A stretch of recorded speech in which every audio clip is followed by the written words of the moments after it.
Existe uma pergunta que a maioria das pessoas nunca faz, mas que muda tudo quando ela finalmente é feita.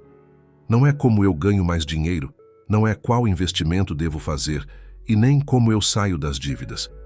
A pergunta que transforma vidas é esta: por que Deus confiaria dinheiro nas suas mãos? Pare um momento e deixe essa pergunta pousar de verdade. Não como uma crítica, não como uma acusação, mas como uma investigação honesta sobre quem você é quando ninguém está olhando, sobre o que você faz com o pouco que já tem, sobre como você reage quando a conta aperta, quando a fatura chega, quando a oportunidade aparece e some na mesma semana. Porque é exatamente nesse espaço, nesse intervalo, entre o que você tem e o que você deseja, que a sua qualificação está sendo avaliada. A maioria das pessoas vive pedindo a Deus por mais, enquanto ainda não aprendeu a ser fiel ao que já recebeu. E aqui está o ponto que ninguém quer ouvir, mas que todo mundo precisa escutar. Abundância não é um presente dado a quem ora mais alto. Abundância é uma responsabilidade entregue a quem demonstrou, através das suas escolhas diárias, que pode ser confiável. Pense na lógica mais simples do mundo real. Você contrataria alguém para administrar uma empresa de milhões, se essa pessoa não consegue organizar nem a própria vida financeira? Você emprestaria seu carro a alguém que já bateu 3 vezes no próprio? Você entregaria uma chave da sua casa a alguém que perdeu as próprias chaves 6 vezes no último mês? A resposta é não. E esse não é julgamento, é discernimento, é proteção, é lógica. Deus opera na mesma lógica, só que em uma escala infinitamente mais profunda. Porque Ele não avalia apenas o seu comportamento externo. Ele avalia a estrutura interna de quem você se tornou. Ele avalia se você é o tipo de pessoa que sustenta um compromisso quando está com dificuldade. Se você é o tipo de pessoa que honra um acordo, mesmo quando ninguém vai descobrir se você quebrou. Se você é o tipo de pessoa que respeita o processo, mesmo quando o resultado demora a aparecer. E aqui começa o grande mal-entendido coletivo. As pessoas interpretam a escassez como abandono divino. Olham para a conta vazia e concluem que Deus não está ouvindo, que as orações não funcionam, que talvez elas não mereçam. Mas a escassez, na maioria das vezes, não é punição, é prova. É o ambiente onde o seu caráter financeiro é revelado com uma clareza que a abundância nunca conseguiria proporcionar. Qualquer pessoa parece sábia quando tem dinheiro sobrando. Qualquer pessoa parece generosa quando não custa nada ser generosa. Qualquer pessoa parece disciplinada quando a disciplina não exige sacrifício real. A verdade do seu caráter aparece quando você tem pouco e, mesmo assim, escolhe bem. Quando você está apertado e, mesmo assim, não abre mão da sua integridade. Quando você está com medo e, mesmo assim, não toma decisões movido pelo desespero. Se você está aqui nesse canal pela primeira vez, se inscreva agora e ative o sininho, porque esse é o tipo de conteúdo que não aparece no seu feed por acaso. Compartilhe esse vídeo com alguém que precisa ouvir isso hoje. E deixe o seu coração aqui, porque ele ajuda esse conteúdo a chegar em mais pessoas que estão prontas para essa transformação. Voltando ao que importa, existe uma prova que antecede toda a porta aberta. E essa prova não tem data marcada, não tem banca examinadora visível, não tem gabarito publicado. Ela acontece na sua vida cotidiana, nas suas decisões financeiras de segunda a segunda, nas suas reações quando o plano não funciona, nas suas escolhas quando ninguém está assistindo. Tem pessoas que passaram anos pedindo por uma promoção no trabalho, mas que tratam os próprios compromissos com descaso. Tem pessoas que pedem por um negócio próspero, mas que ainda não aprenderam a honrar um prazo simples. Tem pessoas que desejam liberdade financeira, mas que gastam compulsivamente cada vez que a ansiedade bate. E o problema não é a falta de fé. O problema é a distância entre o que se deseja e quem se é. Porque a prosperidade não procura projetos, ela procura pessoas. Ela não procura intenções bonitas, ela procura estrutura sólida. Ela não procura quem fala certo, ela procura quem age certo quando agir certo custa algo. E o que Deus está fazendo agora mesmo na sua vida, mesmo que você não esteja enxergando, é exatamente isso. Ele está construindo o terreno interno antes de construir o externo. Ele está formando o caráter antes de entregar o capital. Ele está testando a sua fidelidade no pequeno antes de multiplicar no grande. Porque confiar dinheiro em mãos instáveis não é bênção, é destruição. E Deus não destrói quem Ele ama. A questão, então, não é quando a prosperidade vai chegar. A questão é se você está se tornando agora a pessoa capaz de recebê-la e sustentá-la. Porque a porta se abre no momento certo para a pessoa certa. E a pessoa certa não é a que mais quer, é a que mais está preparada. Nos próximos minutos, você vai entender exatamente como essa preparação acontece. Quais são os testes invisíveis que estão sendo aplicados na sua vida agora mesmo e o que você precisa transformar internamente para que a confiança divina sobre a sua vida financeira seja não apenas possível, mas inevitável. O teste do invisível, como você trata o que ninguém está vendo. Existe um laboratório que funciona 24 horas por dia, 7 dias por semana, e que a maioria das pessoas não sabe que está frequentando. Ele não tem paredes, não tem câmeras visíveis, não tem avaliadores com pranchetas anotando cada movimento. Mas tudo o que acontece dentro dele é registrado com uma precisão absoluta. Esse laboratório é a sua vida privada. São as suas decisões financeiras quando ninguém está olhando. São os seus comportamentos com dinheiro, nos momentos em que você poderia agir diferente, sem nenhuma consequência social, sem nenhum julgamento externo, sem nenhuma testemunha.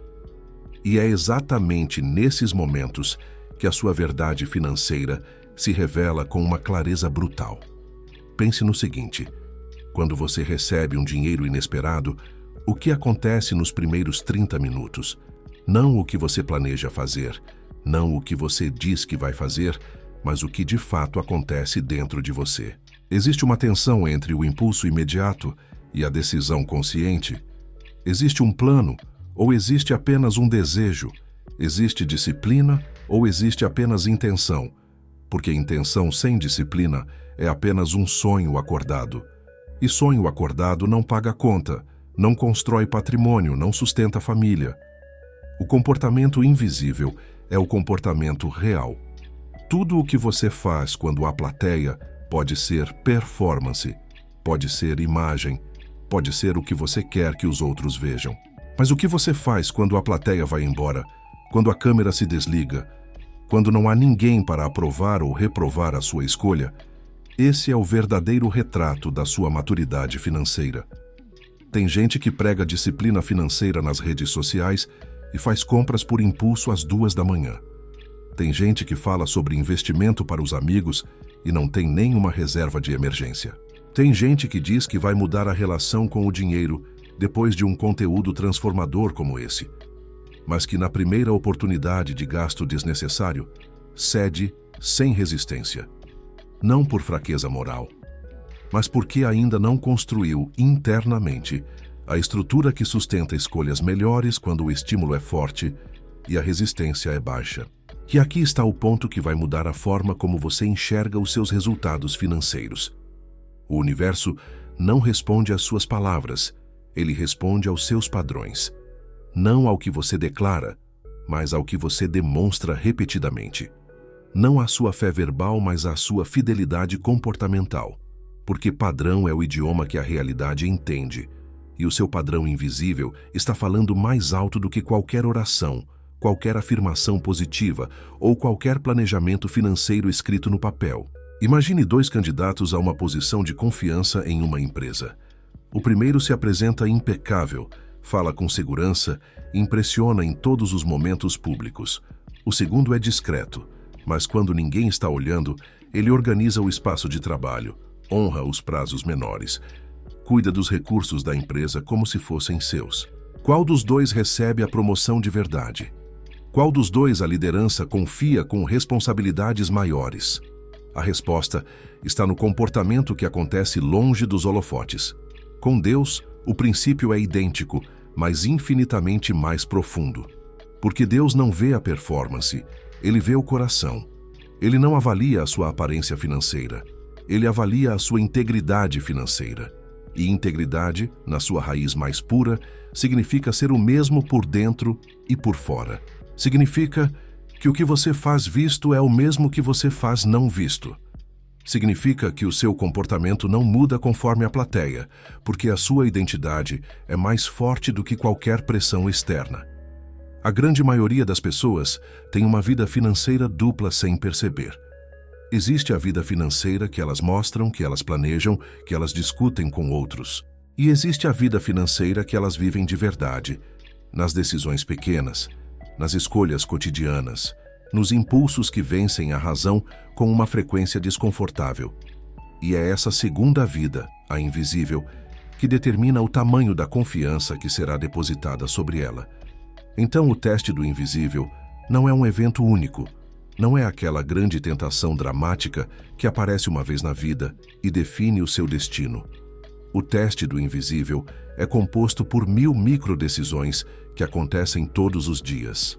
É a escolha de registrar ou não registrar um gasto. É a decisão de honrar ou não um compromisso financeiro que só você sabe que existe.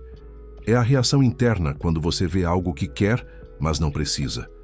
É o que acontece dentro da sua mente quando a conta fica baixa e o medo tenta assumir o controle das suas escolhas. Cada uma dessas microdecisões está construindo ou destruindo a sua qualificação para receber mais. Cada uma delas está aumentando ou diminuindo o nível de confiança que o universo pode depositar sobre a sua vida. Porque o universo é um sistema extraordinariamente preciso. Ele não erra na entrega. Ele entrega exatamente para quem demonstrou capacidade de sustentar o que está sendo entregue. E existe ainda uma dimensão ainda mais profunda desse teste. É a forma como você trata o dinheiro dos outros quando está sob sua responsabilidade. Como você administra os recursos da empresa onde trabalha. Como você lida com um dinheiro que lhe foi confiado temporariamente. Como você trata um compromisso financeiro feito com alguém que talvez nunca venha cobrar. Porque quem trata bem o que é do outro está demonstrando que pode ser confiado com o que será seu. Isso não é misticismo. Isso é princípio. É a mesma lei que opera em qualquer sistema de confiança humano ou divino. Você prova a sua capacidade no pequeno para receber o grande. Você demonstra a sua fidelidade no invisível para ser promovido no visível. Você constrói o seu caráter nas sombras para que a luz da prosperidade encontre uma estrutura capaz de sustentá-la. A pergunta que você precisa se fazer agora não é quanto dinheiro você quer ter. A pergunta é: o que o seu comportamento financeiro invisível está dizendo sobre você? O que as suas decisões privadas revelam sobre a pessoa que você realmente é? E se você não gosta da resposta que está encontrando, isso não é motivo para desânimo. É o início de uma transformação real, porque você só pode mudar o que você consegue enxergar. E agora, você está vendo? O próximo passo é entender que o problema financeiro de muitas pessoas não está na quantidade de dinheiro que entra. Está na mente que recebe esse dinheiro. E é exatamente sobre isso que vamos falar agora. A mente que atrai pobreza mesmo quando tem dinheiro. Existe um fenômeno que desafia toda a lógica financeira convencional e que acontece com uma frequência muito maior do que as pessoas estão dispostas a admitir.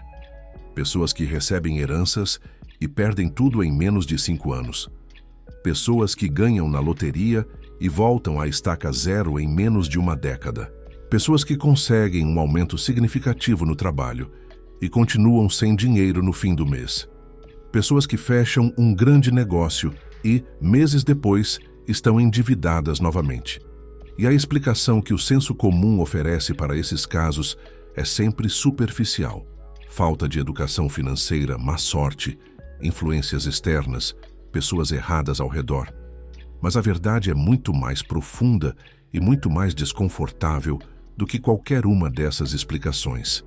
O problema não estava no dinheiro. O problema estava na mente que recebeu o dinheiro. Existe dentro de cada ser humano o que pode ser chamado de termostato financeiro interno. É uma configuração mental profunda, formada ao longo de anos de experiências, crenças herdadas, mensagens absorvidas na infância, traumas com escassez, observações sobre como o dinheiro funcionou ou não funcionou na vida das pessoas ao redor.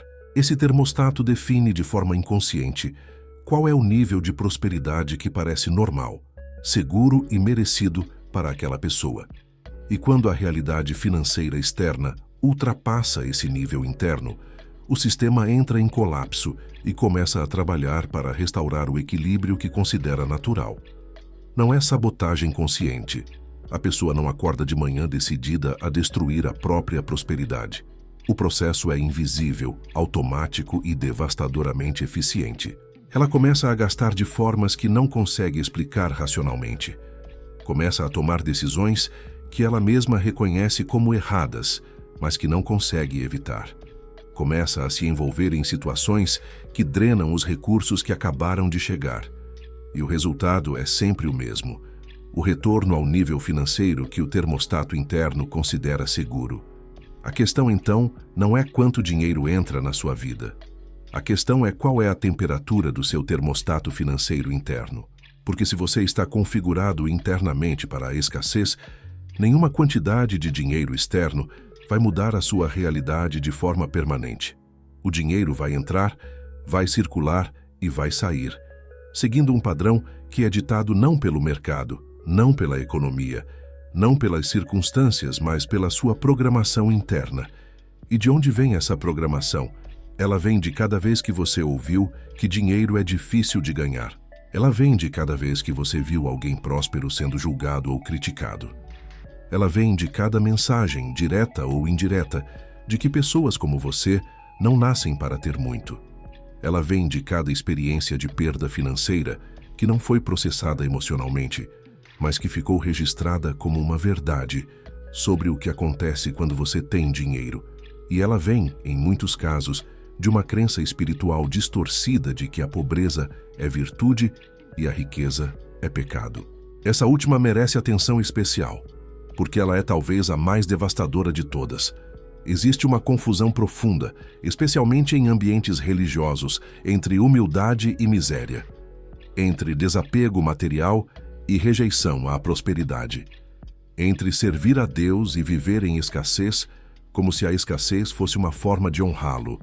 Mas essa confusão não tem base sólida em nenhuma sabedoria espiritual verdadeira. Um pai que ama os filhos não quer vê-los passando necessidade. Um criador que dotou o ser humano de inteligência, criatividade e capacidade de produção, não criou esses dons para serem desperdiçados em uma vida de limitação crônica. A pobreza não glorifica ninguém. A pobreza limita. Ela limita a capacidade de ajudar, de contribuir, de construir, de servir em escala maior. E uma mente que internalizou a pobreza como identidade vai continuar atraindo e recriando pobreza independentemente do quanto de dinheiro passe pelas suas mãos. Então, como se reconfigura esse termostato? A resposta não está em técnicas superficiais de pensamento positivo. Está em um processo mais profundo e mais honesto de investigação interna. Está em identificar com precisão quais são as crenças que estão operando no fundo da sua mente sobre o que você merece, sobre o que é seguro ter, sobre o que acontece com pessoas que têm muito, sobre quem você precisa ser para justificar a prosperidade. E depois de identificar essas crenças, o trabalho é substituí-las não por afirmações vazias, mas por evidências concretas de uma nova forma de pensar e agir. Porque a mente não muda por decreto. Ela muda por repetição consistente de novos padrões que produzem novos resultados, que constroem uma nova identidade. É um processo que exige tempo, honestidade brutal e disposição para se desconfortar no caminho. Mas é o único processo que produz transformação real e permanente. E existe uma dimensão espiritual nesse processo que não pode ser ignorada. Quando você começa a expandir internamente a sua ideia do que é possível para a sua vida, quando você começa a tratar a prosperidade não como um golpe de sorte, mas como uma consequência natural do seu desenvolvimento interno, quando você começa a agir de acordo com uma identidade maior do que aquela que foi construída pela escassez do passado, você começa a se alinhar com uma força que é infinitamente maior do que a sua força individual. E esse alinhamento é o que transforma a tentativa em conquista e o esforço em resultado. A mente que atrai pobreza, mesmo quando tem dinheiro, não está condenada a continuar assim. Ela está esperando ser reprogramada. E essa reprogramação começa com uma decisão simples, mas extraordinariamente poderosa. A decisão de não mais aceitar a escassez como identidade. Mas há algo que drena a prosperidade de uma forma ainda mais silenciosa e ainda mais custosa do que qualquer crença limitante. É algo que a maioria das pessoas nunca conectou ao dinheiro. É a sua instabilidade emocional. E é sobre esse custo oculto que vamos falar agora. Instabilidade emocional é o maior imposto que você paga. Ninguém fala sobre esse imposto. Ele não aparece na declaração do imposto de renda. Ele não está listado em nenhuma fatura, em nenhum extrato bancário, em nenhum demonstrativo financeiro. Mas ele é cobrado todos os dias, com uma precisão implacável, de todas as pessoas que ainda não aprenderam a governar o próprio mundo interior. Esse imposto tem um nome: instabilidade emocional. E o custo que ele cobra da sua vida financeira é muito maior do que qualquer taxa, qualquer juro, qualquer tributação governamental jamais poderia ser. Pense em como você toma decisões financeiras quando está com raiva, quando está ansioso, quando está com medo, quando está euforicamente feliz, quando está no fundo do poço emocional, sentindo que nada vai funcionar mesmo assim. Essas decisões são diferentes das que você toma quando está equilibrado, centrado, com clareza mental e emocional? A resposta é sim, e a diferença não é pequena. A diferença ao longo de meses e anos é a distância entre a construção de um patrimônio sólido e a destruição contínua de tudo que é conquistado. A raiva faz você tomar decisões impulsivas que custam caro. A ansiedade faz você agir antes do tempo certo, perdendo oportunidades que a paciência teria transformado em ganhos reais. O medo faz você se paralisar diante de decisões que precisavam ser tomadas, ou te empurra para o extremo oposto, te fazendo agir de forma precipitada, só para acabar com o desconforto da incerteza. A euforia te faz superestimar resultados e subestimar riscos, levando você a apostas que a razão nunca aprovaria. E a depressão financeira, aquele estado de resignação onde você para de acreditar que as coisas podem mudar, faz você abandonar justamente no momento em que a virada estava mais próxima. Cada um desses estados emocionais tem um custo financeiro real e mensurável. Não é metáfora, é matemática emocional. E as pessoas que não aprenderam a reconhecer e a regular esses estados estão pagando esse imposto todos os dias, sem recibo, sem perceber, sem protestar. Existe uma pesquisa que o comportamento humano confirma repetidamente. A grande maioria das decisões financeiras ruins não é tomada por falta de informação. É tomada por excesso de emoção não gerenciada. A pessoa sabia que não devia gastar aquilo. A pessoa sabia que aquele negócio tinha riscos demais. A pessoa sabia que aquela decisão não fazia sentido financeiramente. Mas ela tomou mesmo assim, porque o estado emocional em que estava era mais poderoso do que o conhecimento que possuía. Conhecimento sem equilíbrio emocional é como ter um mapa sem conseguir ler a bússola. Você sabe para onde deveria ir, mas não consegue manter a direção porque as tempestades internas desviam o curso a cada momento de pressão. E aqui está a conexão espiritual que transforma tudo isso. Uma pessoa emocionalmente instável não apenas toma decisões ruins com o dinheiro que tem, ela também bloqueia o dinheiro que poderia chegar. Porque o estado emocional crônico de ansiedade, medo e descontrole cria um campo energético de escassez ao redor da pessoa. Ela não consegue enxergar oportunidades porque a emoção está ocupando todo o espaço da percepção. Ela não consegue agir com a serenidade necessária para construir algo duradouro. Ela não consegue manter relacionamentos profissionais saudáveis porque a instabilidade interna sempre vaza para o externo de alguma forma. Prosperidade exige uma mente que funciona como um instrumento afinado. E um instrumento afinado não é aquele que nunca sofre pressão. É aquele que, mesmo sob pressão, mantém a sua tonalidade.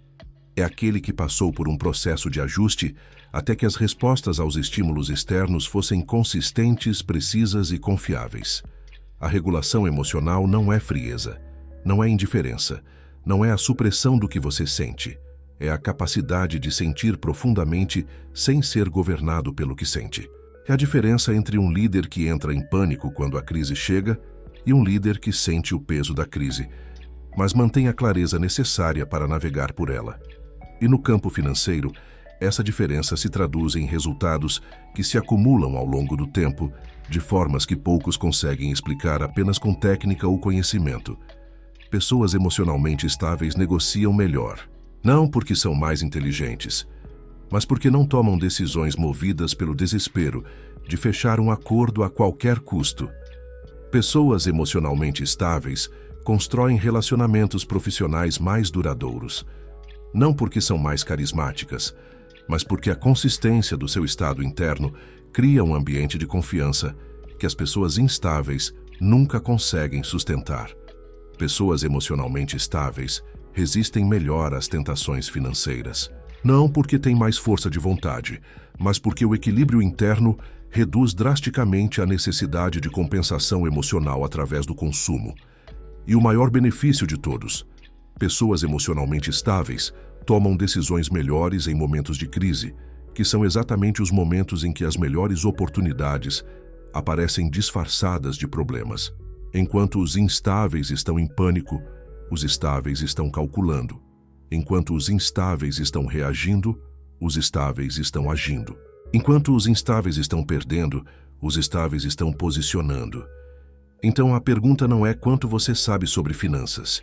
A pergunta é: qual é o nível de governança que você exerce sobre o seu mundo interior? Porque o seu mundo interior é o verdadeiro motor da sua vida financeira. E um motor instável nunca vai mover um veículo de forma consistente, não importa a qualidade do combustível que você coloque nele. Trabalhar a estabilidade emocional não é luxo de pessoas que já chegaram lá. É o fundamento que permite chegar lá.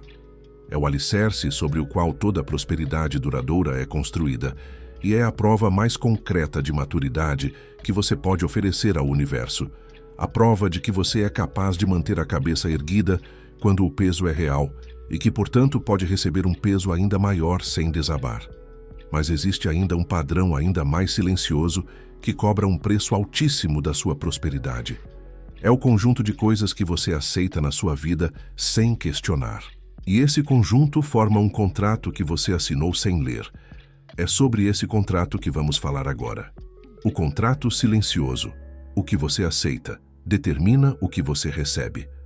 Existe um documento que você nunca assinou conscientemente, mas que governa a sua vida financeira com uma autoridade absoluta. Ele não está em nenhuma gaveta, não foi redigido por nenhum advogado, não tem data de vencimento, nem cláusula de rescisão visível. Mas ele está em vigor agora mesmo, determinando o teto da sua prosperidade, o padrão dos seus relacionamentos, a qualidade do ambiente em que você vive e trabalha, e o nível de respeito que você exige de si mesmo e do mundo ao redor. Esse documento é o seu conjunto de tolerâncias. É tudo aquilo que você aceita, suporta, normaliza e permite na sua vida sem questionar. E a lei que governa esse contrato é simples e implacável. Você não recebe o que merece, você recebe o que aceita. Pense nos ambientes que você frequenta. Eles elevam ou rebaixam o seu padrão de pensamento sobre o que é possível para a sua vida. Pense nas conversas que você tem regularmente. Elas expandem ou contraem a sua visão sobre dinheiro, sobre oportunidade, sobre o seu potencial. Pense nas pessoas com quem você compartilha mais tempo. Elas vivem de acordo com padrões que inspiram o seu crescimento, ou normalizam a estagnação de uma forma tão gradual que você parou de perceber o quanto foi puxado para baixo? Tolerância é um veneno de efeito lento. Ele não mata de uma vez. Ele vai diminuindo a percepção, vai abaixando o termostato, vai fazendo o inaceitável parecer normal, até que você não consiga mais distinguir onde estava o seu padrão original. E quando isso acontece com a sua vida financeira, o resultado é uma espécie de paralisia confortável, um estado em que você não está bem, mas está acostumado o suficiente para não agir. Existem pessoas que aceitam salários que não refletem o valor do seu trabalho há anos, mas nunca negociaram um aumento porque negociar parece arrogante. Existem pessoas que aceitam sócios que não contribuem de forma proporcional, mas mantêm a sociedade porque encerrar parece conflito demais. Existem pessoas que aceitam clientes que pagam mal, que atrasam, que desrespeitam acordos, porque perder um cliente, mesmo um cliente ruim, parece perda demais. Existem pessoas que aceitam condições de vida que estão muito abaixo do que elas mesmas consideram adequado, mas que justificam essa aceitação com paciência, quando na verdade é conformismo. E aqui está o problema central. Cada coisa que você aceita abaixo do seu padrão é uma mensagem enviada ao universo sobre o que você considera que merece. Não a mensagem que você declara nas suas orações ou nas suas afirmações, mas a mensagem que você transmite através do seu comportamento concreto. E o universo, que é extraordinariamente atento ao que você demonstra e não ao que você declara, responde de acordo. Quando você aceita ser mal pago repetidamente, você está dizendo que o seu trabalho não vale mais do que isso. Quando você aceita relacionamentos financeiros desequilibrados, você está dizendo que não merece reciprocidade. Quando você aceita um ambiente de escassez sem tomar nenhuma ação para mudá-lo, você está dizendo que esse ambiente é adequado para você. E o universo, com toda a sua precisão, continua entregando exatamente o que você comunicou ser o seu padrão. Elevar os seus padrões não é arrogância, é autorrespeito. É a afirmação concreta, através das suas escolhas, de que você se reconhece como alguém que merece mais, que pode mais, e que não está disposto a continuar aceitando menos. E quando você começa a agir de acordo com padrões mais elevados, algo extraordinário acontece.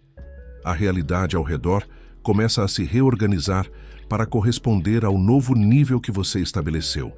Isso não é mágica, é física social. As pessoas ao redor começam a te tratar de forma diferente, porque você passou a se tratar de forma diferente.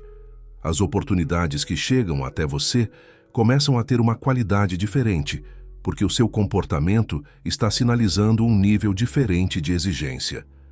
Os recursos que passam pela sua vida começam a ser administrados de forma diferente, porque você parou de aceitar que desperdício é inevitável. Mas elevar padrões tem um custo que precisa ser nomeado com honestidade: o custo do desconforto imediato. Quando você para de aceitar o que sempre aceitou, há um período de turbulência. Algumas portas que estavam abertas vão fechar. Algumas pessoas que estavam presentes vão se distanciar. Alguns ambientes que eram familiares vão se tornar estranhos. E esse período é onde a maioria das pessoas recua, interpretando o desconforto como sinal de que erraram, quando, na verdade, é o sinal mais claro de que estão no caminho certo. Crescimento genuíno sempre começa com uma ruptura com o que era familiar, e a prosperidade genuína sempre começa com a recusa de continuar aceitando o que está abaixo do que você sabe que é possível. Não o que você acha que merece baseado no passado. O que você sabe que é possível baseado em quem você está se tornando. Revise o seu contrato silencioso. Identifique o que você tem aceitado que não deveria, não com julgamento ou culpa, mas com a clareza fria e construtiva de quem está pronto para renegociar os termos da própria vida. Porque esse contrato pode ser rescindido. Esses termos podem ser reescritos, e a nova versão do contrato começa a vigorar no momento em que você toma a primeira decisão alinhada com os seus novos padrões. Mas padrões mais elevados precisam ser sustentados por algo ainda mais profundo do que a decisão de mudar.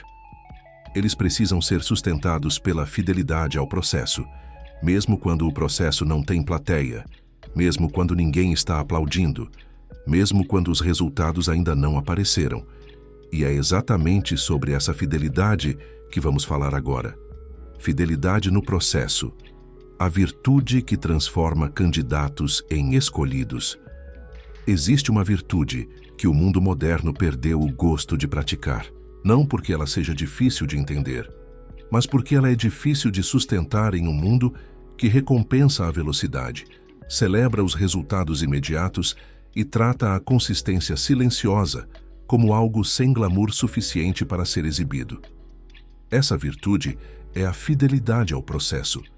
É a capacidade de continuar fazendo o que precisa ser feito, mesmo quando não há aplausos, mesmo quando os resultados estão invisíveis, mesmo quando a vontade está baixa e a dúvida está alta. E é essa virtude, mais do que qualquer talento, mais do que qualquer oportunidade, mais do que qualquer conexão ou circunstância favorável, que transforma candidatos em escolhidos. O mundo está cheio de pessoas que começam. A escassez real está nas pessoas que continuam. Continuam quando o entusiasmo do início já passou. Continuam quando a rotina substituiu a empolgação. Continuam quando os resultados chegam mais devagar do que esperavam e a tentação de desistir ou de trocar de direção é mais forte do que nunca. Continuam quando ninguém está assistindo e não há nenhuma recompensa imediata para justificar o esforço do dia. Essa capacidade de continuar tem um nome técnico na psicologia: autodisciplina. Mas na sua dimensão mais profunda, ela é algo muito além de uma habilidade comportamental. Ela é uma declaração de quem você é. Que é a afirmação, feita através das suas ações e não das suas palavras, de que você é o tipo de pessoa que honra um compromisso, especialmente o compromisso feito consigo mesmo, especialmente quando honrá-lo custa algo real. E esse tipo de pessoa é raro, extraordinariamente raro.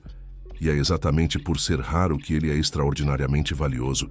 Pense em qualquer área da vida onde a excelência existe. Ela não foi construída em um pico de motivação.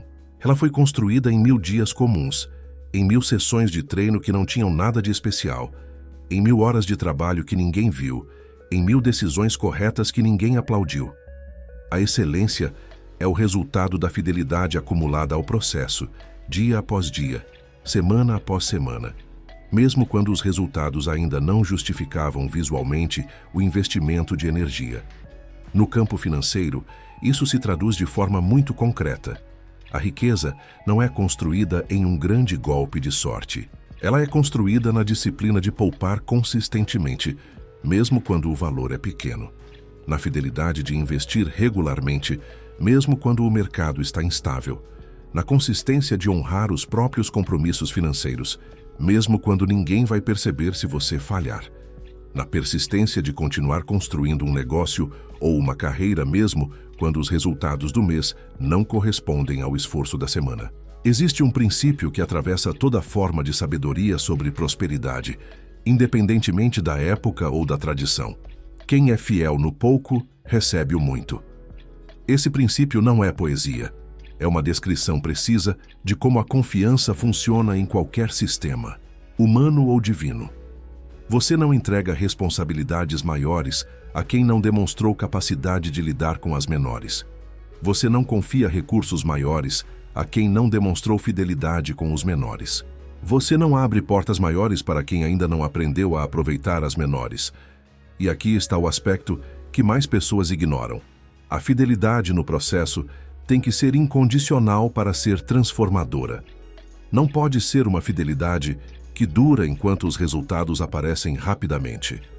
Não pode ser uma fidelidade que se mantém enquanto o caminho é agradável.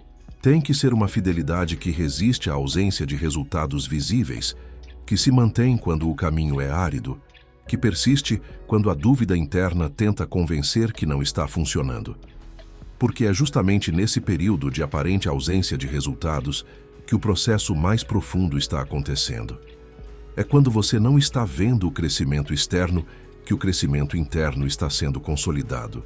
É quando o esforço parece não estar gerando retorno que o caráter está sendo formado para suportar o retorno quando ele finalmente se manifestar em escala. A natureza nos ensina isso de forma magistral. Uma árvore passa anos desenvolvendo o sistema radicular antes de crescer visivelmente em altura. Se você olhasse para ela nos primeiros anos e concluísse que não está crescendo, estaria errado. O crescimento estava acontecendo onde você não conseguia ver. E se você cortasse a árvore nesse período, achando que o processo não estava funcionando, destruiria exatamente o que estava sendo construído para sustentar tudo o que viria depois. Muitas pessoas cortam as próprias árvores nesse ponto. Abandonam o processo exatamente quando o sistema radicular estava se consolidando. trocam de direção no momento em que precisavam apenas de um pouco mais de consistência, e depois se perguntam por que nunca chegam a lugar nenhum, sem perceber que chegaram perto diversas vezes, mas nunca ficaram tempo suficiente em um mesmo caminho para colher o que haviam plantado. Fidelidade ao processo também significa fidelidade à versão melhor de si mesmo quando a versão atual ainda não corresponde a ela. Significa agir como a pessoa que você está se tornando, não como a pessoa que você ainda é. Significa tomar decisões financeiras a partir da identidade que você está construindo, não a partir dos hábitos que você está desconstruindo. E isso exige uma clareza sobre quem você quer ser, que seja mais forte do que a memória de quem você tem sido. Os escolhidos não são os mais talentosos, são os mais fiéis, são os que aparecem todos os dias, mesmo sem audiência. Os que entregam qualidade mesmo quando ninguém vai notar a diferença. Os que honram o processo, mesmo quando o processo ainda não honrou de volta. São esses que recebem, no momento certo, a confiança que os candidatos nunca conquistaram porque desistiram antes de provar que eram capazes de sustentá-la. E quando essa fidelidade encontra um período de espera que parece longo demais, quando os resultados demoram mais do que o esperado e a dúvida começa a sussurrar que talvez nada vá mudar, é preciso entender o que está realmente acontecendo nesse período, porque ele não é o que parece. É sobre isso que vamos falar agora. Quando Deus atrasa, Ele está construindo, não negando.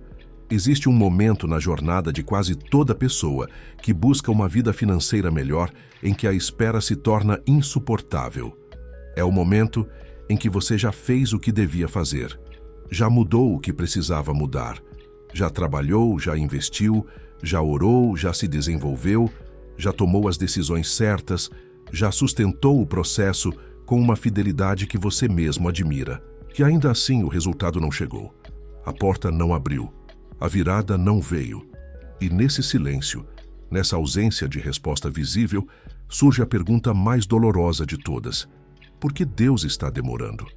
A resposta para essa pergunta muda tudo. Porque se você interpreta o atraso como negação, você para. Você desiste.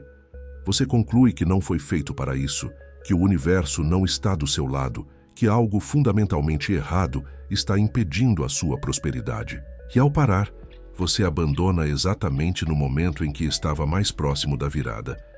Mas se você entende o que o atraso realmente é, você não para. Você continua. E não com a continuidade resignada de quem não tem opção, mas com a continuidade confiante de quem entende que o processo está funcionando. Mesmo quando os resultados ainda não apareceram na superfície. O atraso divino não é descaso, é arquitetura. É o tempo necessário para que a fundação seja construída de forma proporcional ao peso do que vai ser erguido sobre ela. E quanto maior a construção, mais profunda precisa ser a fundação. Quanto mais sólida a prosperidade que está sendo preparada para você, mais tempo leva para que as condições internas e externas necessárias para sustentá-la estejam completamente alinhadas. Pense na lógica de qualquer grande construção. Um arranha-céu de 100 andares não começa com a primeira viga visível. Começa com meses de escavação, de preparação do terreno, de construção de uma estrutura subterrânea que vai suportar todo o peso que virá depois. Durante esse período, um observador externo veria apenas uma obra aparentemente parada, um buraco no chão, nenhum sinal visível de progresso. Mas a construção mais importante estava acontecendo justamente ali, no invisível, no subterrâneo, onde a fundação estava sendo preparada para sustentar o que nenhuma fundação fraca poderia suportar. A sua vida é esse arranha-céu. E os períodos de espera são os períodos de escavação e fundação. Eles não são sinais de que nada está acontecendo. São sinais de que o que está sendo preparado para você é grande o suficiente para exigir uma fundação que ainda não estava completamente pronta. Existe ainda outra dimensão desse processo que é igualmente importante compreender. Às vezes, o atraso não é sobre você. É sobre o alinhamento de circunstâncias que estão além do seu controle e que precisam se organizar de uma forma específica para que a oportunidade que está sendo preparada chegue até você no momento em que você terá a capacidade máxima de aproveitá-la. Uma oportunidade que chega cedo demais não é uma bênção, é um desperdício. É uma semente lançada em um terreno que ainda não está pronto para recebê-la. Pense em quantas vezes uma porta que pareceu se fechar na sua vida te redirecionou para algo melhor. Pense em quantas oportunidades que não se concretizaram no momento em que você queria, mas que, olhando para trás, você reconhece que não estaria preparado para aproveitá-las da forma que estaria hoje. Pense em como o tempo que pareceu perdido foi, na verdade, o tempo de construção do que você precisava ser para receber o que estava sendo preparado. Isso não é uma narrativa de consolação para pessoas que não querem encarar a realidade. É a realidade. É o padrão que se repete na história de toda pessoa que construiu algo genuinamente sólido e duradouro. Atrás de cada grande chegada, há um período de espera que foi honrado com fidelidade, com um trabalho silencioso e com a recusa de interpretar o silêncio divino como o abandono. O problema é que vivemos em uma época que perdeu completamente a tolerância para a espera. A cultura contemporânea criou a ilusão de que velocidade é sinônimo de progresso e que resultados imediatos são a única prova de que o processo está funcionando. E essa ilusão destrói mais sonhos do que qualquer circunstância adversa jamais poderia destruir. Porque ela faz as pessoas abandonarem processos sólidos antes do prazo de maturação, trocando o que estava para frutificar pelo imediatismo de algo que promete resultado mais rápido, mas que raramente entrega algo comparável. A paciência não é passividade. Esse é o equívoco mais comum sobre ela. Paciência verdadeira é ação contínua na ausência de resultados visíveis. É continuar plantando mesmo quando a colheita ainda não chegou. É continuar construindo mesmo quando a estrutura ainda não está visível. É continuar se desenvolvendo mesmo quando o mercado ainda não reconheceu o seu valor. É a confiança ativa de que o processo está funcionando, expressa através de comportamentos consistentes e não através de espera resignada. E quando você sustenta essa paciência ativa durante o período de atraso, algo acontece que vai muito além do resultado financeiro que você estava buscando. Você se torna uma versão de si mesmo que não seria possível se a chegada tivesse sido mais rápida. Você desenvolve uma profundidade de caráter, uma solidez de identidade e uma sabedoria sobre o processo que só o tempo honrado com fidelidade pode produzir.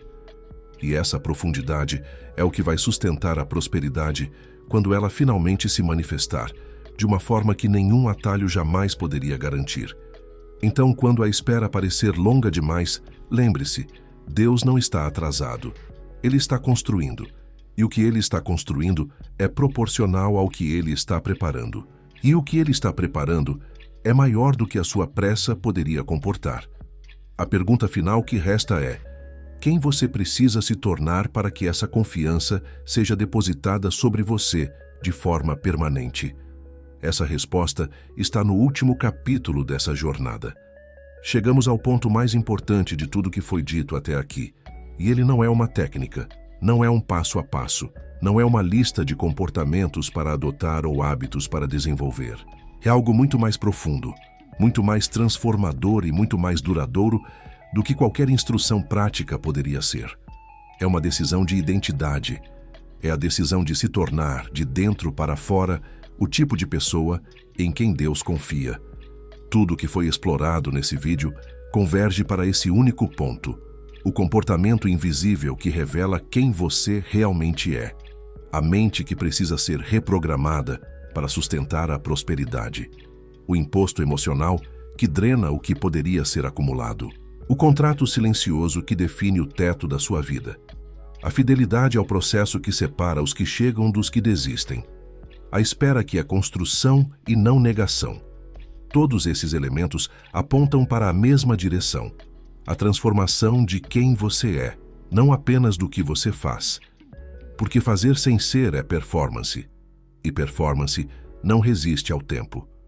Pode enganar outros por um período, mas não engana o universo e não engana a si mesmo por muito tempo. O que resiste, o que se sustenta, O que produz prosperidade real e duradoura é o ser. É a identidade. É o conjunto de valores, crenças e padrões que definem quem você é, independentemente das circunstâncias ao redor. E aqui está a pergunta que encerra, e ao mesmo tempo abre tudo. O que define o tipo de pessoa em quem Deus confia com dinheiro? É a pessoa que desenvolveu uma relação honesta e madura com o dinheiro, que não o teme, não o idolatra, não foge dele e não o persegue de forma desesperada. Que o reconhece como uma ferramenta extraordinariamente poderosa, a serviço de propósitos que são maiores do que a acumulação por si mesma. Que sabe que o dinheiro é um amplificador. Ele amplifica quem você já é. Se você é generoso sem dinheiro, você será mais generoso com dinheiro. Se você é irresponsável sem dinheiro, você será mais irresponsável com dinheiro. O dinheiro não te transforma, ele te revela. É a pessoa que construiu uma vida interior sólida o suficiente para suportar o peso da prosperidade sem ser corrompida por ela. Que tem valores que não estão à venda, que tem princípios que não dobram diante da pressão, que tem uma clareza sobre o que realmente importa, que não se dissolve quando o dinheiro aparece e não desmorona quando o dinheiro some. É a pessoa que aprendeu a usar o dinheiro como instrumento de contribuição e não apenas de conforto. Que entende que a maior justificativa espiritual para a prosperidade é a capacidade de gerar impacto positivo, de abrir caminhos para outros, de construir algo que serve a mais pessoas do que apenas a si mesmo. Porque quando o seu propósito é maior do que você, a prosperidade que serve a esse propósito tem uma razão para existir que transcende qualquer mérito pessoal.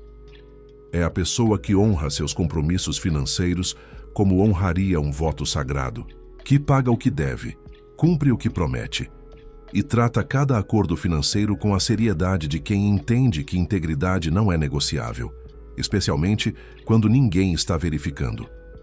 É a pessoa que continua se desenvolvendo mesmo depois de chegar a um nível que muitos considerariam suficiente, que entende que prosperidade não é um destino, é um estado dinâmico que exige crescimento contínuo para ser mantido, que nunca para de aprender, de se questionar, de elevar os próprios padrões, de buscar uma versão melhor de si mesma. E, acima de tudo, é a pessoa que entende que prosperidade não começa com a chegada do dinheiro. Ela começa com a decisão interna de se tornar alguém digno de recebê-lo e sustentá-lo. Ela começa agora, com a forma como você trata o que já tem, com a honestidade com que você enfrenta os seus padrões limitantes, com a fidelidade com que você honra o processo mesmo sem plateia, com a estabilidade com que você navega pelas tempestades emocionais, com os padrões que você se recusa a aceitar, abaixo do que sabe que é possível. Deus não confia dinheiro em mãos instáveis, mas mãos instáveis podem se tornar mãos sólidas. Mentes programadas para a escassez podem ser reprogramadas para a abundância. Padrões construídos pelo passado podem ser substituídos por padrões escolhidos para o futuro. Identidades formadas pela limitação podem ser transformadas em identidades definidas pela expansão. Isso não é garantia de que o caminho será fácil. É a afirmação de que o caminho é possível e que cada passo dado na direção certa, cada decisão tomada a partir de uma identidade mais elevada, cada momento de fidelidade ao processo sem plateia está construindo o tipo de pessoa que o universo pode confiar com mais, com muito mais, do que você ainda consegue imaginar. A transformação não começa quando o dinheiro chega. Ela começa quando você decide que vai se tornar a pessoa que merece recebê-lo. Essa decisão tomada de verdade, do fundo do ser, e não apenas da superfície e da intenção, é o que separa quem continua esperando de quem finalmente começa a receber. Se esse conteúdo tocou algo verdadeiro em você, se alguma parte do que foi dito aqui ressoou com o que você já sabia, mas ainda não tinha encontrado palavras para expressar, então compartilhe esse vídeo com alguém que precisa ouvir isso hoje. Deixe o seu coração aqui como um gesto de que você reconhece o valor do que foi construído nesse espaço. E se inscreva nesse canal, porque esse é o tipo de conteúdo que não passa superficialmente pela sua vida. Ele te acompanha, ele muda a forma como você pensa, E pensamento transformado produz vida transformada. Nos vemos no próximo vídeo. E até lá, comece hoje a se tornar a pessoa em quem Deus confia.